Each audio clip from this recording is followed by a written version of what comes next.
together for the bulletin. Lord, open our hearts and minds by the power of the Holy Spirit, that as the Scriptures are read and your word proclaimed, that we may hear with joy what you have to say to us today. Amen. I'd like to invite worship.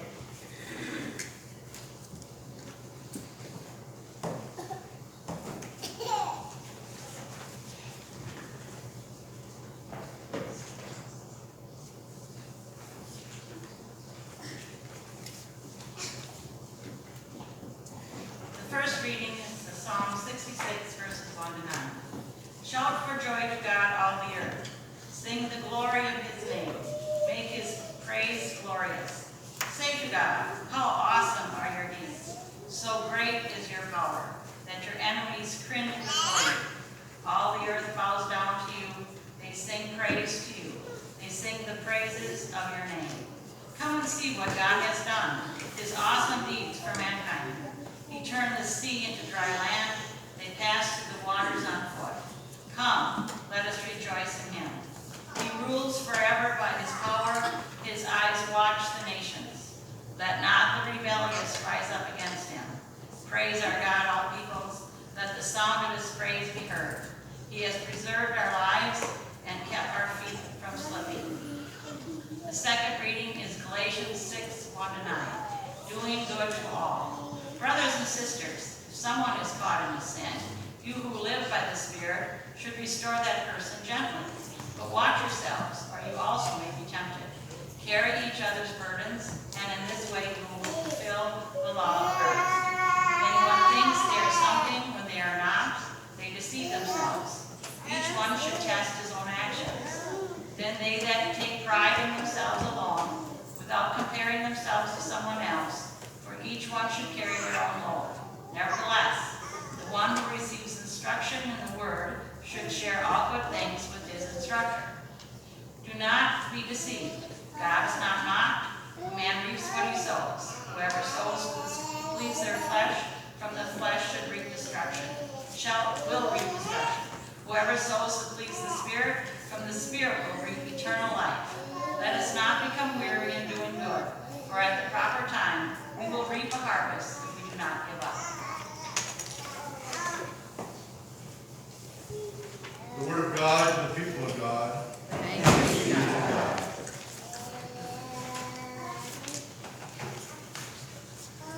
These two scriptures spoke to me today. And they spoke to me today because I think of where our society is at. We are all caught up in sin. We are all caught up in things of the flesh. We are tempted and we carry heavy burdens. And we sometimes do not fulfill the law of Christ, and therefore we're left out in the cold. What's happened? What's happened to us? We look around and we say, the kids aren't like the way they used to be. The parents aren't like the way they used to be, because that's who raised the kids. The church isn't like the way it used to be, because we're the people that stimulate the Christians in the church. What's happened to us? I don't have the answer, but I have some thoughts on the issues. Number one, we have forgotten to learn to trust one another. If I open a door for a lady, she walks by and says, "What do you want?" I say, "To open the door for you." "Yes, but what do you want?" "To open the door for you." "I don't believe you. What do you really want?" Do you see that scenario? Somebody says something nice to you and immediately, "I don't believe you. It's not true. You want something of me. You want to take something from me." Can't we just say, "Thanks? You made me feel good." Somebody comes up and says, "Gee, you look really nice today." "Oh, this is just praise." "No, I look nice, thank you. I appreciate that. It's good. I appreciate you noticing." What's happened to us today? Somebody says, "Let me help you." "No, I don't need any help." "What do? You just fell down. You're laying on the floor." "Obviously you need some." "No, I can get up myself." "Well, so you're embarrassed and you fell down and somebody wants to help you. Let them help you. And what's wrong with saying, thank you for helping me? Oh, you didn't have to do that. Yes, I did. Yes, I did have to. I felt compelled to help you. So let me be compelled and happy doing that.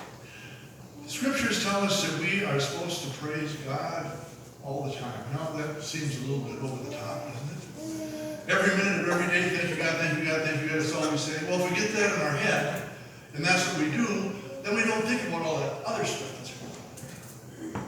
We're thanking God for all the things in front of us that are so positive. As we know, there are people in our society that just don't find happiness for some reason. They just can't seem to be self-satisfied or have any type of happiness in their life. And they're complaining continually about everything from the weather to the postman, to the church, to the neighbor, and they're not happy. And you feel sorry for those people because there's only one person responsible for your happiness. Only one. You. You are responsible for your happiness. Oh, what does that mean? You have to let yourself be happy. You have to let yourself get rid of all that stuff that depresses you, puts you down, throws you in a bad place, and you're responsible for that. It's not somebody else's problem. It's your problem. That old statement is never worry about what other people think of you, because it's none of your business. It's not your problem what other people think of you. It's what you think of you. It's what you feel about you and who and what you are. Jesus tells us in our scripture, he says, if anyone should test you, watch their actions, and if they deceive you, be careful, because you might fall into the trap of being deceived. Now, I do know there's always those people out there that are calling you up and saying nice things that are looking for something. They are looking for something above and beyond just being nice. We know that. We have to be careful of that because those people sometimes tempt us into doing things that we're not supposed to. But Christ tells us that we should not worry about the things of the flesh, the things that are material things, the things of that nature. We have to think about the spiritual things. And when we do that, we're not alone because he is always with us.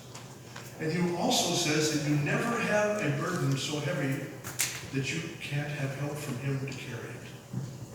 No matter how difficult and things are in your life, there's never anything that he cannot help you through. He never grows tired.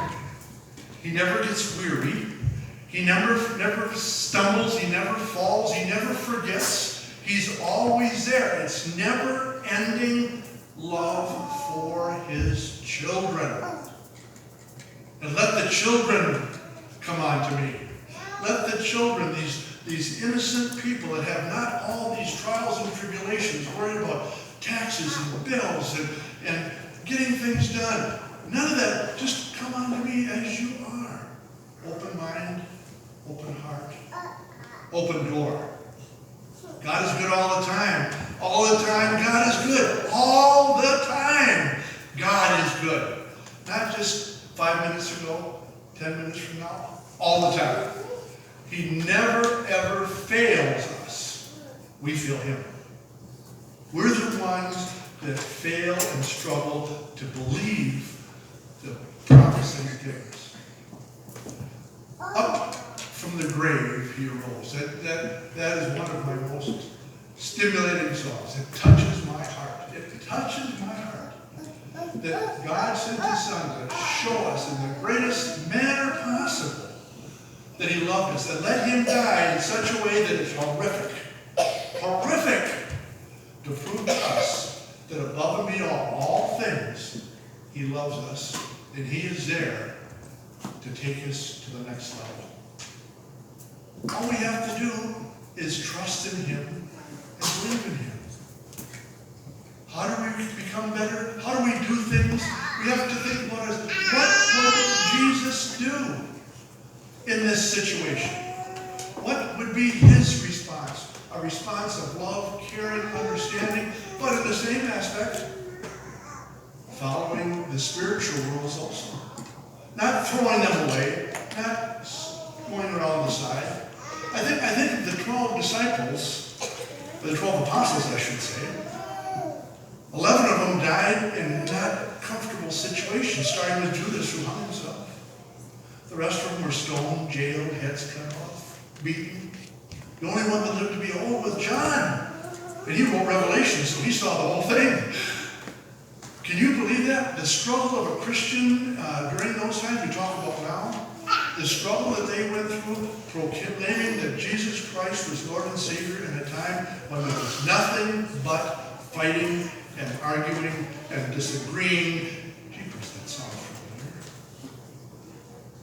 Doesn't that sound like today? Don't we have all these excuses why we don't have to go to church?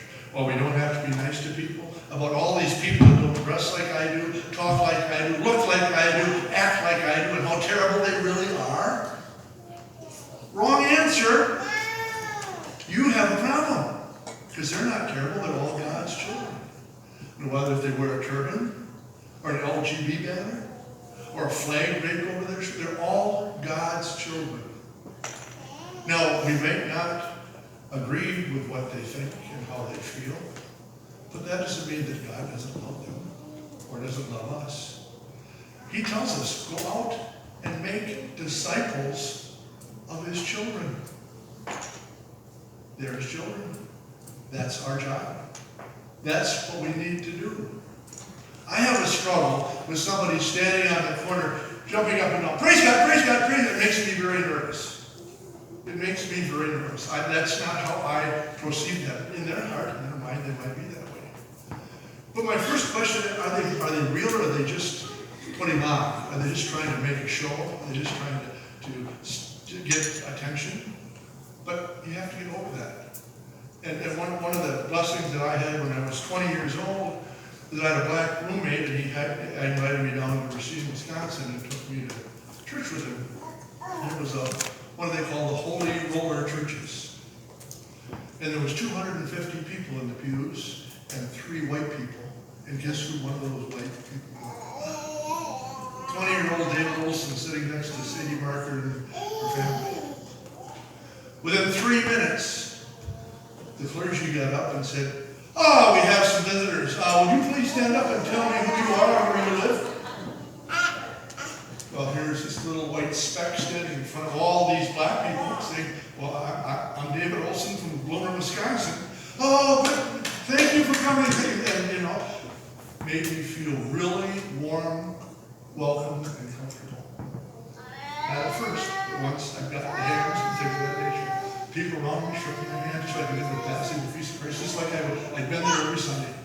Just like I'd been there every Sunday, shaking my hand. "Welcome, David, welcome, welcome." And then it started. The music started rocking, and oh boy, they were hands to this side, and I'm going, "Oh, Lord, what am I doing here? This is really uncomfortable. I'm not used to this. I'm not used to it." And all of a sudden, there's a lady laying on the floor over here, squirming around and speaking in tongues, and I'm going, "Jesse, we need to help her." No. It's part of who she is, And I'm going, okay. And, I just don't know what's going on. After the service is over, she gets up and she's exhausted and she shakes my hand, thanks me for coming. And I walked out of there with a whole different perception. God is good all the time. He opened my eyes to see. Things aren't always calm, cool, collected, organized. They are chaotic.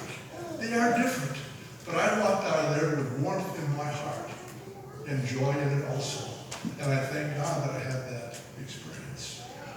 Now, if they would come here and do that here, everybody, the eyes would get big, and you'd kind of be putting your hands inside your head. "Oh, Lord, what's going on? This is really out of my spectrum of understanding." It happens every Sunday at the church, the Baptist church in Racine, Wisconsin.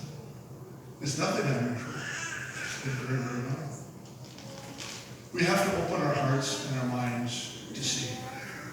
We have to reach out and not be afraid to open the door for other people. We have to get over being angry with somebody because we disagree with them.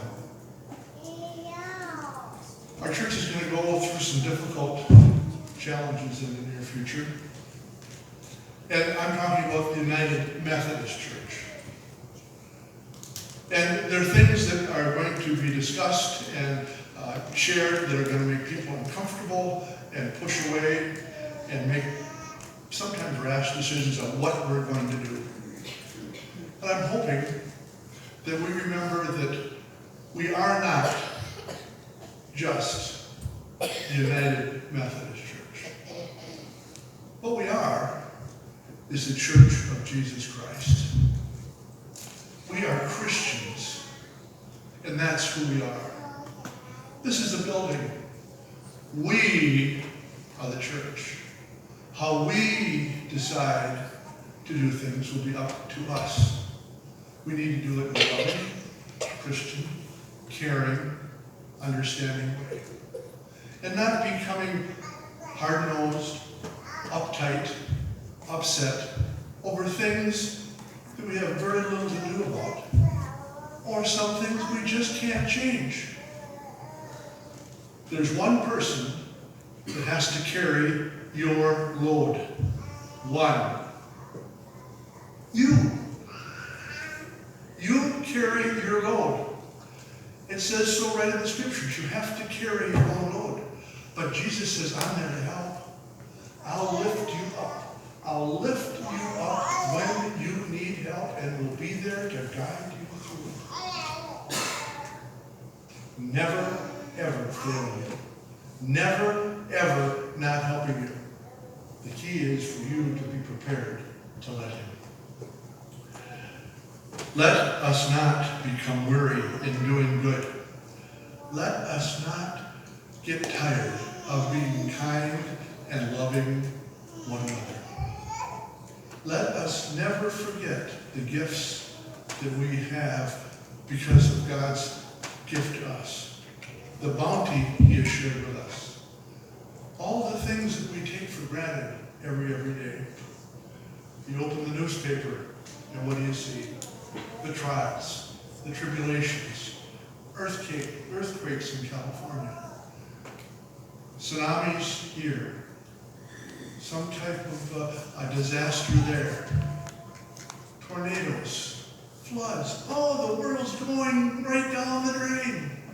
But for every one of those things that have happened, there are hundreds of things that show Christ's love that we don't hear about. About all the people that came down and helped. About all the money that was donated to help them. About all the people that do miraculous things to save people's lives. Not even commented on. We get so wrought up in reading that paper and listening to social media that we lose the story. We lose the story that Jesus loves you because you are one of his children. And he says, come on home. Be comfortable. I will take care of you. Believe in me, and everything will be all right. Don't let your hearts be troubled, for I am there to help you. We continue to do that. And if we do, we'll continue to reap and harvest the goodness of God's love for us. Leave this place with a smile on your face and love in your hearts. Amen. And as Josh would say,